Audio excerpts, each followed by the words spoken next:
Segunda de Corintios capítulo 4, versículos del 13 al 15. Así nos dice el Señor en esta tarde. Pero teniendo el mismo espíritu de fe, conforme a lo que está escrito, creí, por lo cual hablé. Nosotros también creemos, por lo cual también hablamos, sabiendo que el que resucitó al Señor Jesús, a nosotros también nos resucitará con Jesús y nos presentará juntamente con vosotros. Porque todas estas cosas padecemos por amor a vosotros, para que abundando la gracia por medio de muchos, la acción de gracias sobreabunde para gloria de Dios.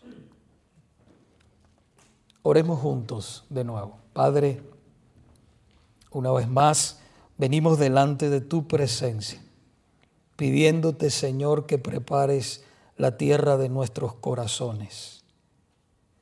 Señor, y tu palabra, que sabemos que es espada de dos filos, que penetra hasta partir el alma, discierne los malos pensamientos y las intenciones del corazón, sea predicada de una manera correcta por tu siervo, Señor. Que me ayude, Señor, a poderla exponer conforme al deseo tuyo. Y que aquellos que están aquí, tú le des, Señor, claridad en sus mentes para poderla comprender y que seamos transformados por ella en el poder de tu Santo Espíritu. En el nombre de Jesús, ruego que me uses, Señor, como un vaso de barro tuyo que soy, frágil, pero en tus manos útil para hacer tu voluntad. Escóndeme detrás de ti, Señor, que eres la roca inconmovible. Que seas tú hablando a tu pueblo. En el nombre de Cristo. Amén.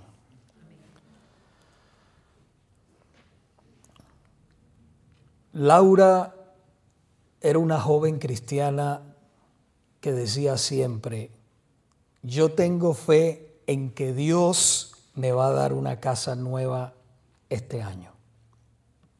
Esas eran las palabras de esta joven cristiana. Cada día repetía lo mismo. Cada día oraba por eso. Y hasta le decía a la gente: decláralo con fe y será tuyo. Decláralo con fe y será tuyo. Cuando pasó el tiempo y nada sucedía, la fe de Laura se fue apagando poco a poco. Pero un día empezó a dudar de Dios y a preguntarse: ¿por qué Dios no cumplió lo que yo creí? ¿Acaso no tengo fe suficiente?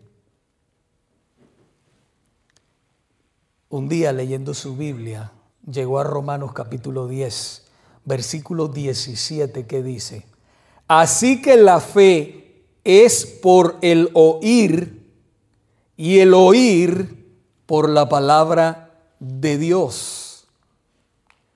Hermanos, ese versículo le abrió a Laura los ojos y ella entendió que la verdadera fe no nace de lo que yo deseo, sino de lo que dice Dios en su palabra. Dios nunca le prometió una casa, Dios nunca le prometió riquezas, Dios nunca le prometió que todo lo que ella planeara le iba a salir bien, no. Pero lo que sí le prometió a esta joven mujer de Dios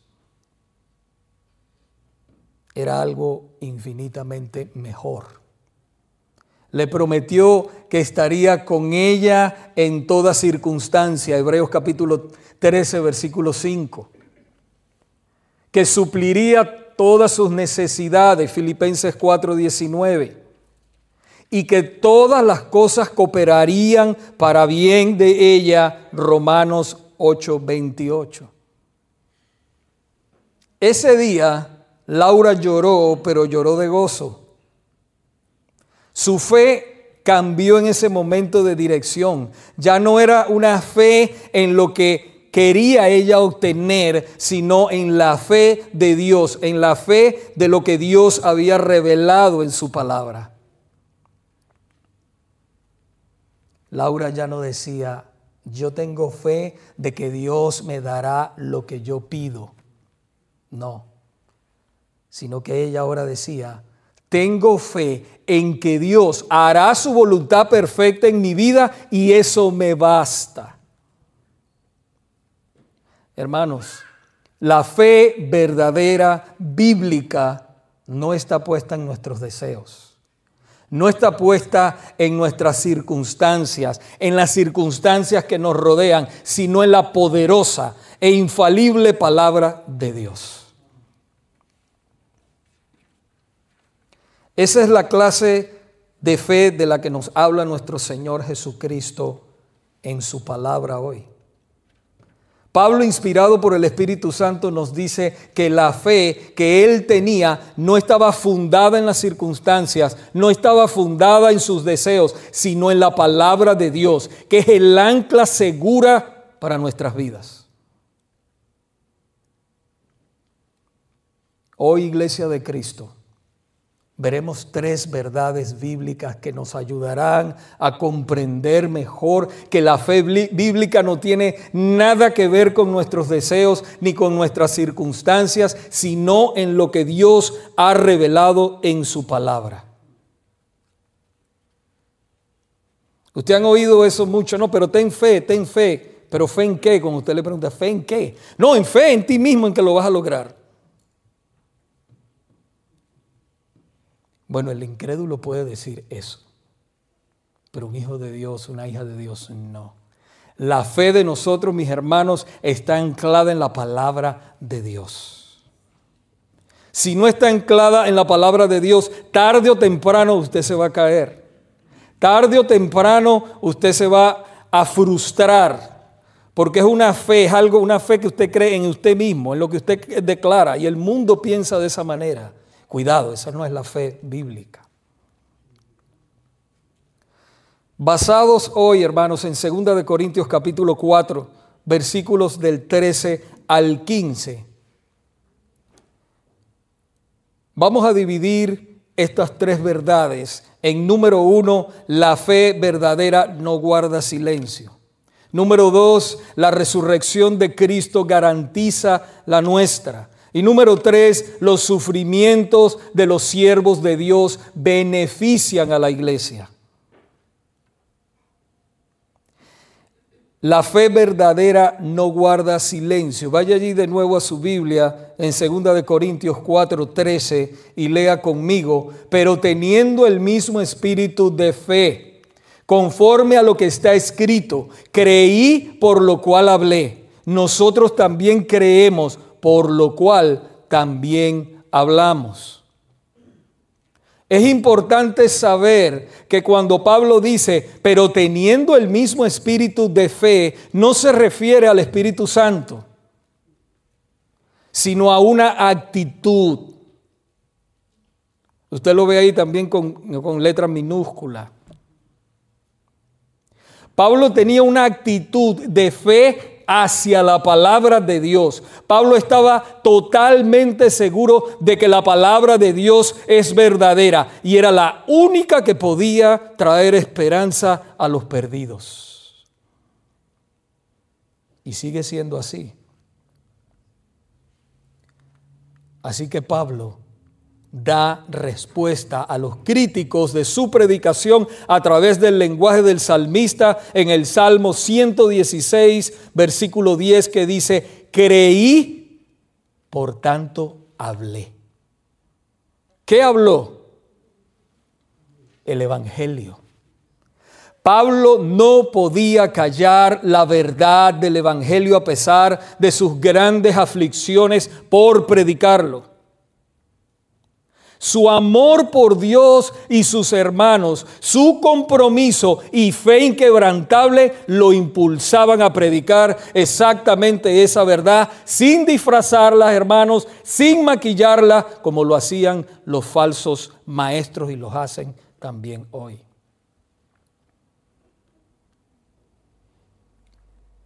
Eso me recuerda al profeta Jeremías,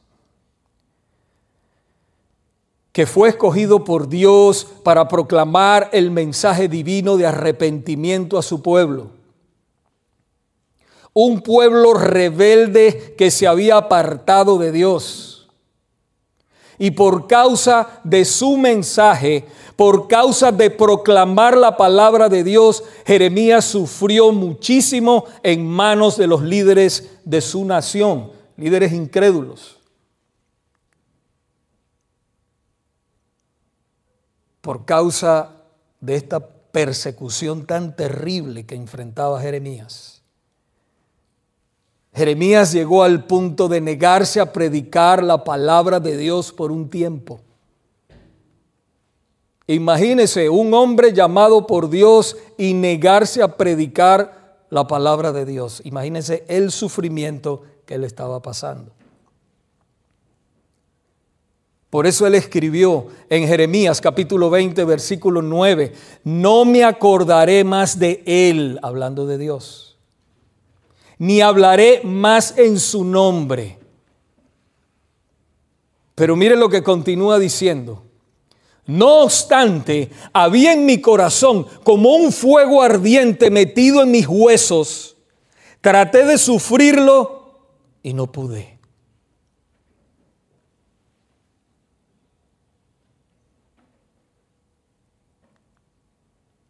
Finalmente, él tuvo que predicar la verdad de la palabra, porque Dios lo había escogido para ser su profeta. Y el mensaje divino era lo único que podía salvar al pueblo de la terrible o del terrible castigo de Dios por causa de sus pecados. Jeremías, al igual que el salmista y Pablo, llegaron al punto de estar convencidos que su servicio a Dios y a su pueblo fluían de una fe inquebrantable dada por el Señor, que los sostenía a pesar de sus sufrimientos por servir a Dios y a su pueblo.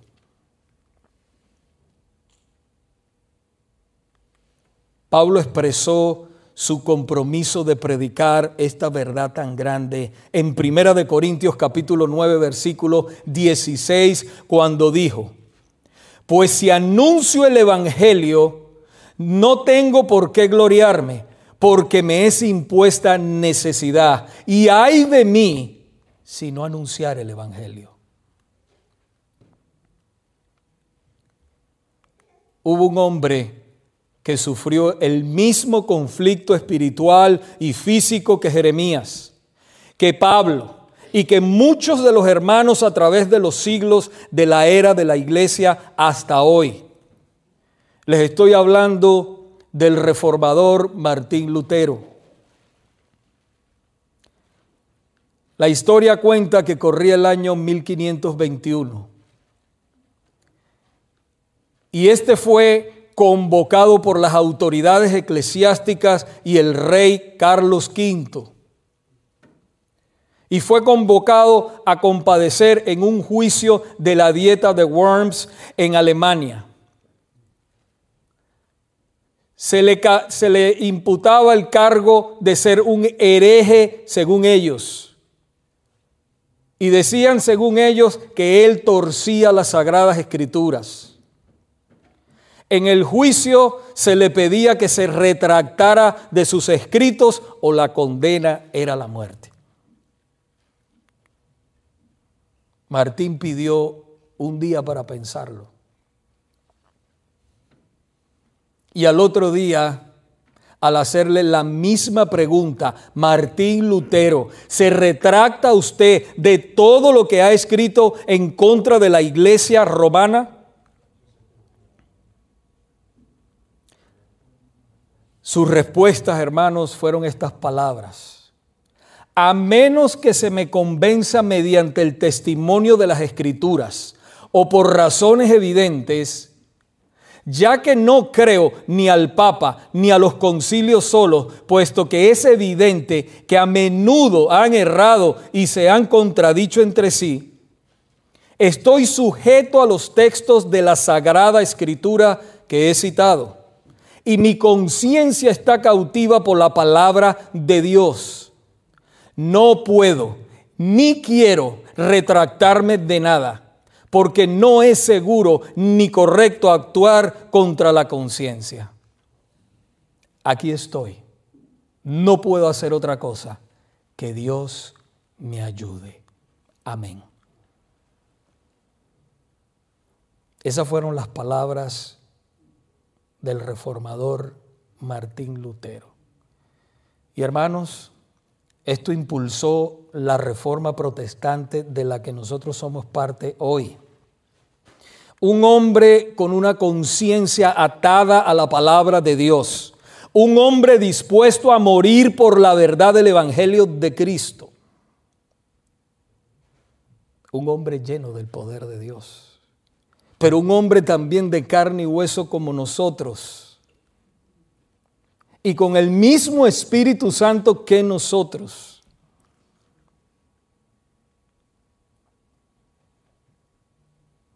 Entonces yo pregunto, ¿están atadas nuestras conciencias a la palabra de Dios? ¿Estamos nosotros dispuestos a morir si es necesario por la verdad del Evangelio? Pensemos en eso.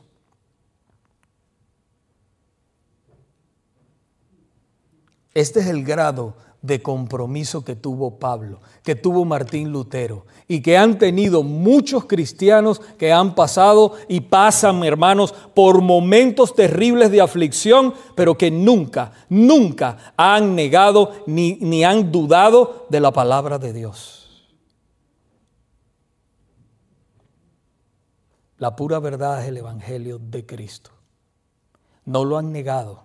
No han complacido a los hombres por torcer las Escrituras, sino que han predicado el mensaje tal y como ha sido revelado.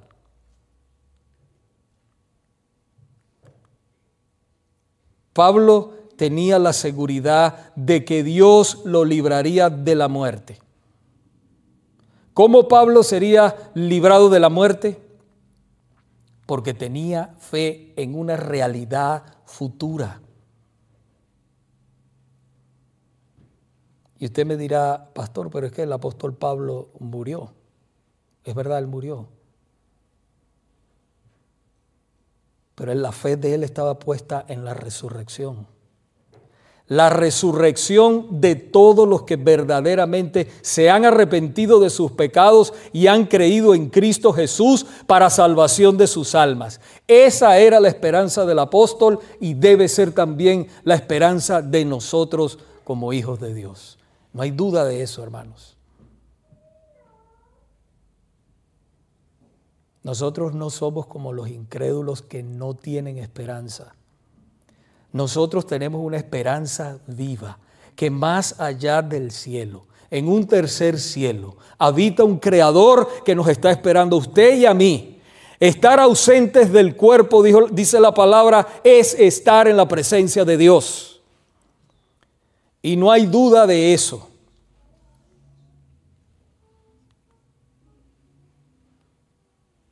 La resurrección de Cristo garantiza la nuestra. Vaya allí a su Biblia de nuevo, 2 de Corintios capítulo 4, versículo 14. Continúa diciéndonos: sabiendo que el que resucitó al Señor Jesús, a nosotros también nos resucitará con Jesús y nos presentará juntamente con vosotros.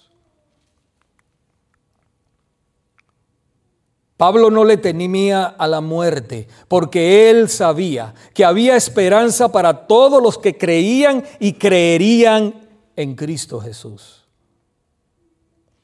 Por eso pudo decirles con toda certeza a los santos de la iglesia de Roma: pues tengo por cierto que las aflicciones del tiempo presente no son comparables con la gloria venidera que en nosotros ha de manifestarse. Romanos 8:18. Hay esperanza para los hijos de Dios. La resurrección de Cristo es el sello que nos garantiza no solo que nuestros pecados presentes, pasados y futuros han sido perdonados, sino que resucitaremos con toda seguridad para estar con Él para siempre. Esto no es todo, mis hermanos. Esto es una introducción de donde nosotros pasaremos a la eternidad. 80, 100 años los más fuertes. Y después de eso, si has creído en Cristo como tu Salvador, irás a la eternidad con Dios. Pero si no, dice la palabra claramente, condenación para todo aquel que ha rechazado al precioso Hijo de Dios. Pablo estaba totalmente seguro de esto. A los santos de Tesalónica les escribió: porque si creemos que Jesús murió y resucitó, así también traerá Dios con Jesús a los que durmieron en él. Primera de Tesalonicenses 4:14. También a los de la iglesia de Roma escribió de nuevo: y si el espíritu de aquel que levantó de los muertos a Jesús mora en vosotros, el que levantó de los muertos a Cristo Jesús vivificará también vuestros cuerpos mortales por su espíritu que mora en vosotros. Acuérdese que usted es templo del Espíritu Santo. Si usted es un hijo o una hija de Dios, usted es templo del Espíritu Santo. Usted es morada del Espíritu de Dios.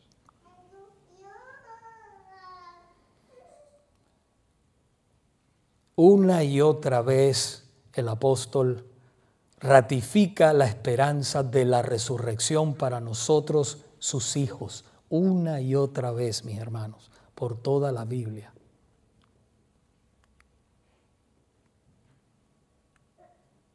Si ustedes recuerdan, cuando Dios le pidió a Abraham que ofreciera a su hijo Isaac en el sacrificio, Abraham obedeció confiando en que Dios era poderoso para resucitar a su hijo.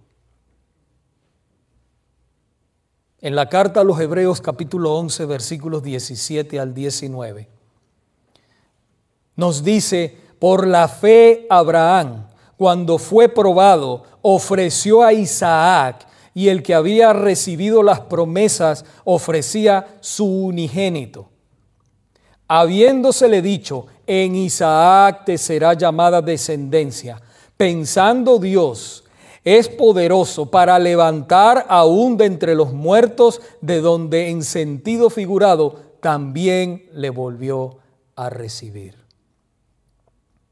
Hermanos, Abraham creyó que aunque Isaac muriera, Isaac su hijo, Abraham creyó que Dios tenía el poder para resucitarlo porque su promesa no podía fallar. Esta fe en la resurrección es la misma que movía al apóstol Pablo a soportar todo tipo de sufrimiento y aflicción por la iglesia. Él sabía que el mismo poder que levantó al Señor Jesús de entre los muertos lo levantaría a él y también a todo el pueblo de Dios, los redimidos. Ustedes.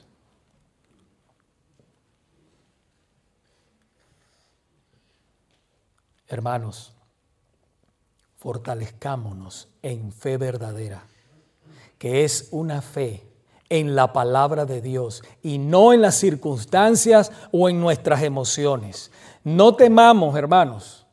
ni a la muerte, ni al sufrimiento en esta vida. Pongamos nuestra fe en lo verdadero, en lo eterno, en las promesas de la resurrección.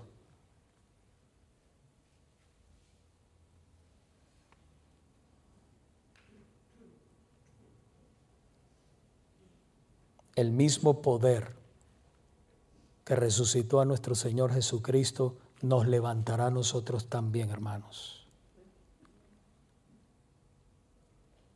Esto nos lleva a ver más de cerca la razón de los sufrimientos de los siervos de Dios. Eso no lo comprende el mundo. Una vez una persona me dijo: desde que estoy viniendo a la iglesia me va peor. No comprende.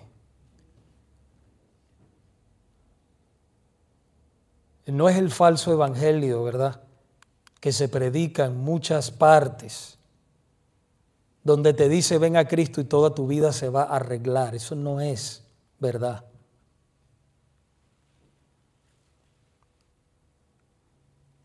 Por supuesto que el Señor cambia tu vida, te salva, te transforma, te quita ese corazón de piedra. Y dice la palabra que pone un corazón de carne, que lo ame, que lo busque. Un corazón humilde. Quita ese corazón de orgullo, orgulloso, que piensa y depende solamente de Él. Y pone ese corazón de carne, sensible a Dios, sensible al Espíritu de Dios, sensible a las situaciones humanas, sensible al Espíritu Santo de Dios.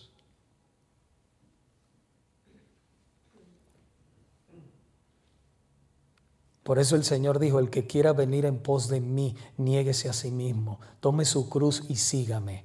El que quiera ganar su vida la perderá, pero el que pierda su vida por causa de mí, ese la salvará.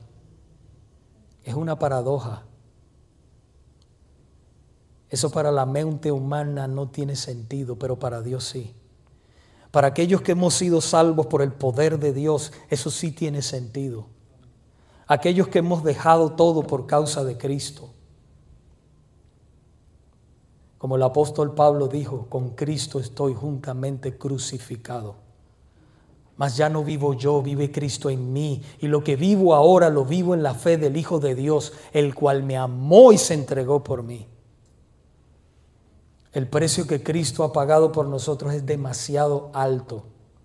Es un privilegio ser un siervo o una sierva de Dios en cualquier posición, en cualquier ámbito, en la iglesia, fuera de la iglesia. Es un privilegio que Dios te da.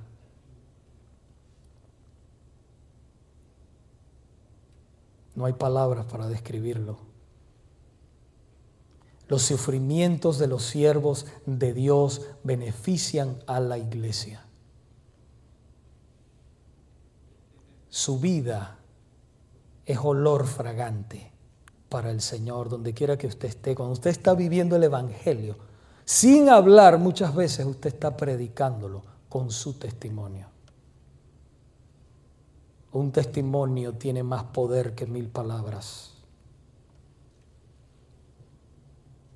Es una vida entregada a Él, para Él. Si usted no puede vivir con Dios y sirviéndole aquí, mucho menos va a poder vivir en la eternidad con Él.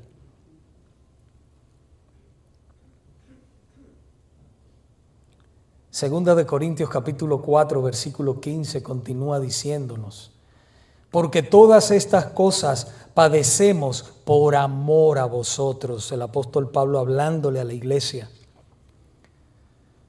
Para que abundando la gracia por medio de muchos, la acción de gracias sobreabunde para la gloria de Dios. Porque todas estas cosas padecemos por amor a vosotros. Escribió aquí Pablo a los Corintios. Él estaba dispuesto a arriesgar su vida por ellos y por los que oirían y creerían en Cristo después. Su fe y su esperanza estaban puestas en Dios y en sus promesas. ¿Está nuestra fe y nuestra esperanza puesta en Dios?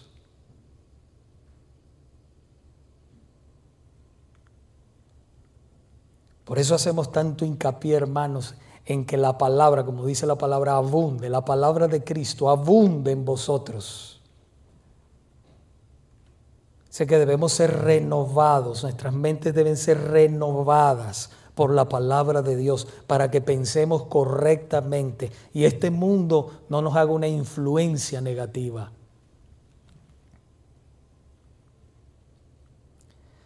En esta misma carta, el apóstol Pablo les dijo: pero si somos atribulados, es para vuestra consolación y salvación, a la iglesia. Y si somos consolados, es para vuestra consolación y salvación, la cual se opera en el sufrir las mismas aflicciones que nosotros también padecemos. Segunda de Corintios 1:6. Los sufrimientos de los siervos de Dios no son en vano. Los sufrimientos de los siervos de Dios tienen un propósito y el propósito es salvar vidas de la condenación eterna y darle gloria a Dios por la salvación que Él mismo opera en ellos. Pablo a Timoteo le escribió: por tanto, todo lo soporto por amor de los escogidos, para que ellos también obtengan la salvación que es en Cristo Jesús, con toda gloria eterna. Pablo había sido un hombre escogido por Dios para sufrir por el nombre de Cristo. Cuando Pablo fue transformado por el poder de Dios y salvo por la gracia de Dios, si ustedes recuerdan ahí en el libro de los Hechos, a los 3 días el Señor le dijo a Ananías que fuera a imponerle las manos para que él recibiera la vista, porque el Señor lo había dejado ciego. ¿Cuál fue la respuesta de Ananías? Señor, no, porque este hombre ha hecho mucho daño a tus santos. Y el Señor le dijo a Ananías: ve, porque instrumento escogido me es este para llevar mi nombre en presencia de los gentiles, de reyes y de los hijos de Israel, porque yo le mostraré cuán necesario es padecer por mi nombre.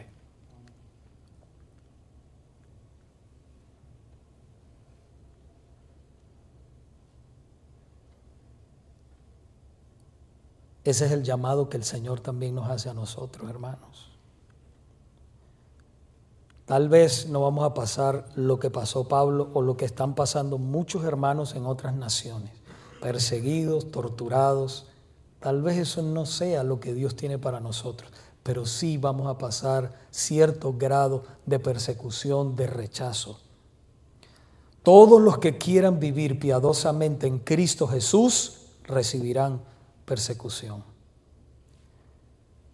Cada vez que usted está viviendo verdaderamente para Dios, usted va a ver rechazo de aquellos que no son cristianos. Va a haber rechazo. El Señor dijo: si a mí me han rechazado, ¿cuánto no más a vosotros? Si el mundo os aborrece, sabe que a mí me aborreció primero.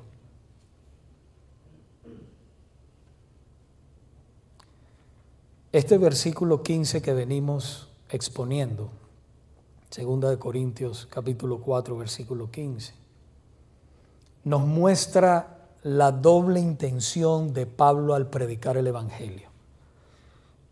La primera ya la vimos: el amor a la iglesia. Amamos nosotros la iglesia, comprendemos el valor que tiene la iglesia para Cristo. La tratamos nosotros con cuidado.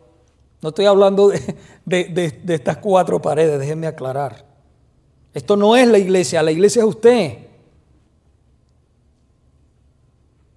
¿Tenemos nosotros cuidado cómo tratamos nosotros un hermano, una hermana, cómo le hablamos?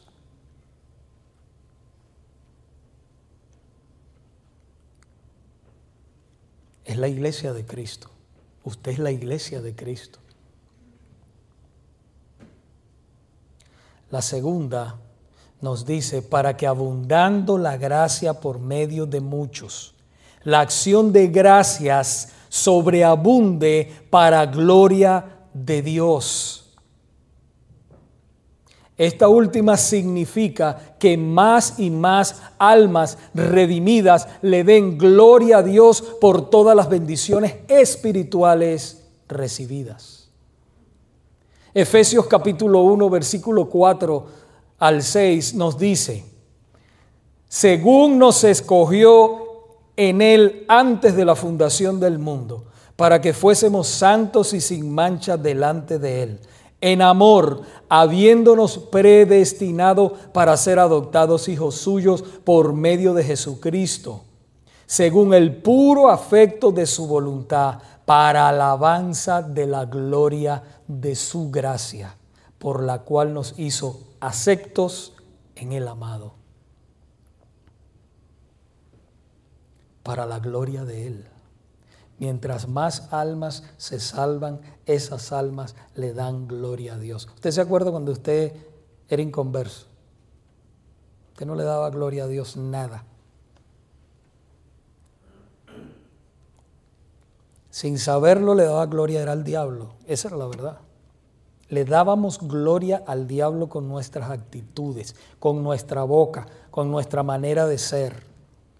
Pero ahora que somos salvos por la gracia de Dios, entonces de nosotros sale una alabanza en todo momento, sale una oración en todo momento, sale palabras de gratitud y el Espíritu Santo te recuerda en tu mente, ¿te acuerdas cuando hacías esto? Y tú dices, gloria a Dios, Señor, ya no estoy atado a ese pecado, gloria a ti, Señor, me hiciste libre. Y esas son las alabanzas que nosotros les damos. Y cada vez que el Señor salva a alguien por el poder de la palabra, por el poder del Evangelio, esos vienen a los pies de Cristo y le dan gloria también. No hay milagro más grande, mis hermanos, que un alma salva por el poder de Dios. La gente está buscando milagros en estatuas, en esto, en lo otro. No, olvídese de eso, eso es un engaño. El milagro más grande es la salvación de un alma, que pasa de la muerte a vida, del reino de las tinieblas al reino de nuestro amado Señor Jesucristo. Ese es el milagro más grande. Pasa de muerte a vida. El libro de Génesis. En ese libro vemos una historia de sufrimiento que trajo bendición. Todos conocen esta historia tan popular, hermanos. Si usted recuerda a José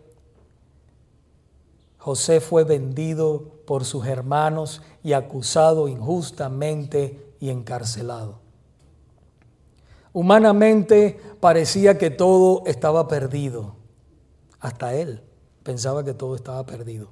Pero Dios tenía un propósito más grande. Años después, cuando José fue puesto como gobernador de Egipto, pudo salvar a muchas vidas del hambre, incluso a sus hermanos que lo odiaron y lo traicionaron.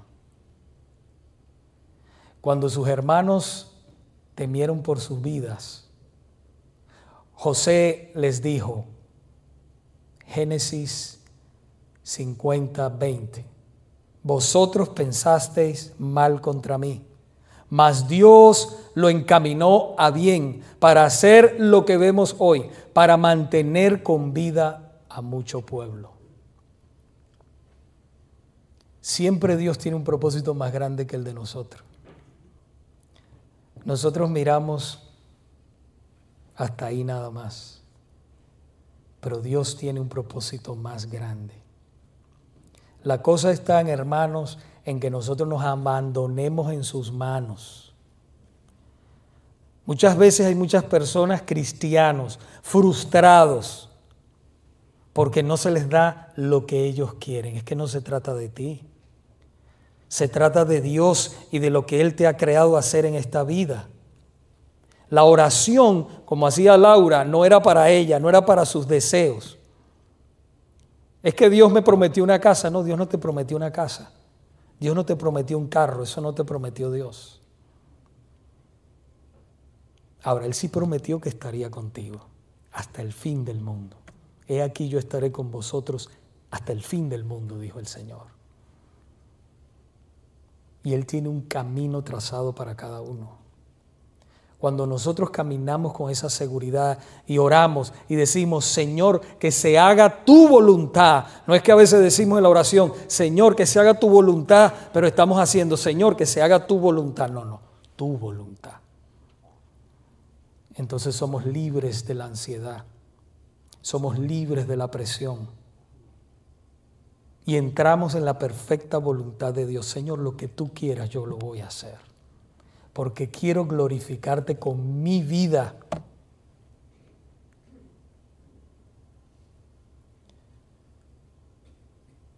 Queremos estar en la perfecta voluntad de Dios, no en la permisible, ¿verdad?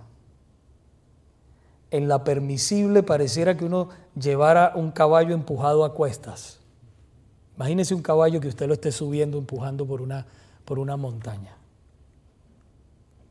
No, cuando usted está en la perfecta voluntad de Dios, no quiere decir que no va a haber problemas, no va a haber dificultades, pero las cosas fluyen y usted siente que Dios va con usted.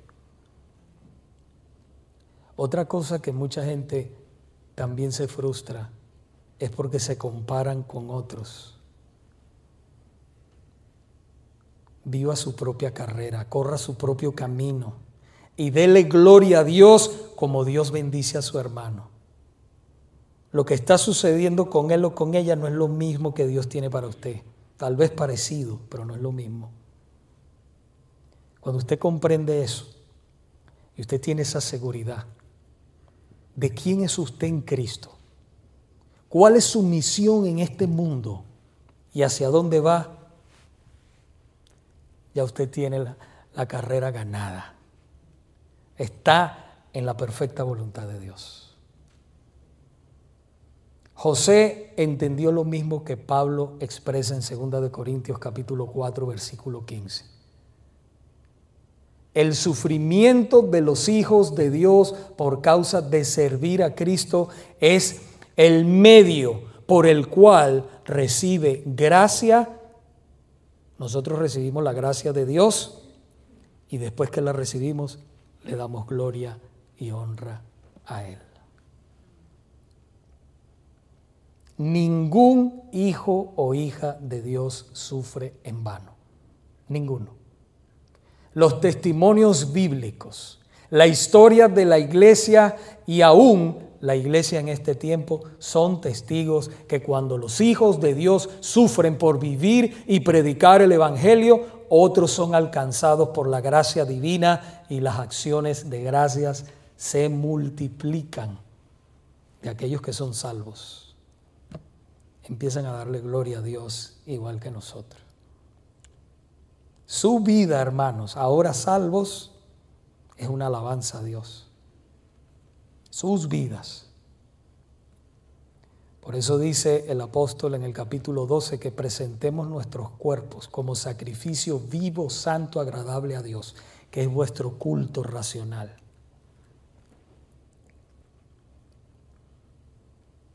Así como los sufrimientos de José trajeron salvación física a muchos, las aflicciones de los hijos de Dios traen bendiciones para otros.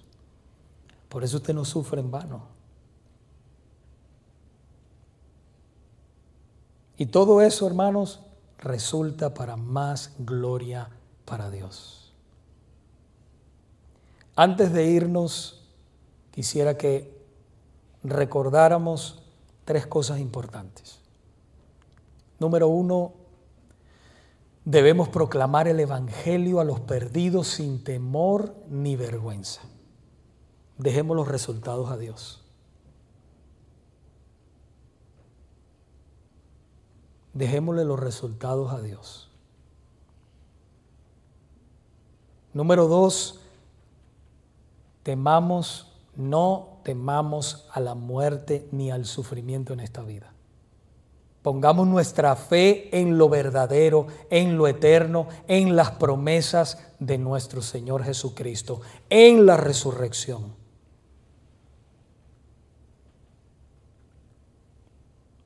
Cómo me encanta a mí saber, hermanos. Y es de consuelo para mí, yo sé que para ustedes también, es saber que esta salvación tan grande que hemos recibido no la podremos perder jamás. Porque Dios nos las ha dado y Él es el que nos sostiene. Por último, nada en esta vida tiene valor. Nada en esta vida tiene más valor que lo que Cristo ha hecho por nosotros en la cruz. Nada. Póngase a pensarlo. Nada en esta vida tiene más valor que lo que Cristo ha hecho por nosotros en la cruz. El justo por los injustos para llevarnos a Dios. Con esto en mente debemos vivir en este mundo, recordando las palabras del apóstol Pablo en Romanos capítulo 14, versículo 8. Pues si vivimos, para el Señor vivimos. Y si morimos, para el Señor morimos.